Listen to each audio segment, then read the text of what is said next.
Hello again, Excellians! Welcome to the final installment of our verb tense videos. Before we begin that, don't forget to hit those like and subscribe buttons to continue watching me into the new year.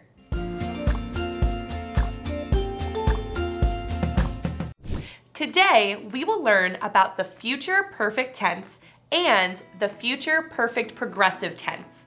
I know, that's a lot of words. These two tenses follow the same basic pattern with which you're already familiar, so they shouldn't give you any trouble. Let's start with the future perfect tense. This tense is used to denote a future action that will be completed before another point or action in the future. Like the other perfect tenses, it also requires the use of auxiliary verbs, will and have, in this case, before the past participial form of the main verb. Let's take a look at how you might respond to a friend who wants to hang out tomorrow. I will have eaten dinner by the time you call, so let's just see a movie. Notice that the act of eating dinner is slated to happen before your friend will be able to call you. So you two plan to do something else that fits both schedules. Another example is, the students will have finished their exams by 2 p.m. Here, you'll notice that the future activity is set to happen at some point in the future, but before 2 p.m. on that day. Pretty easy, right? Now, let's take a look at the most weird of all English verb tenses, the future perfect progressive tense. Even the name is weird. This tense takes four verbs to create it. 3 helping verbs and 1 main verb in its ing form.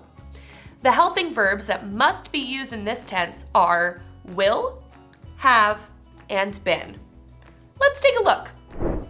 Jim will have been jogging for 30 minutes by the time his wife gets home. Notice here that the second action, his wife returning, is written in the present and not the future tense. We never want to pair the future perfect progressive with the future tense. Another example is, by the time Valentine's Day rolls around, Sally will have been writing cards for a month. Here, we again see the use of the present tense rolls with the future perfect progressive. Another rule about this special tense is that it should never be used when a form of to be or other non-action verbs are the main verb. Notice how strange the following sentences sound? She will have been being there for an hour by the time dinner is ready. Or, Joe will have been knowing her for 3 months. Those don't sound right, not even a little bit.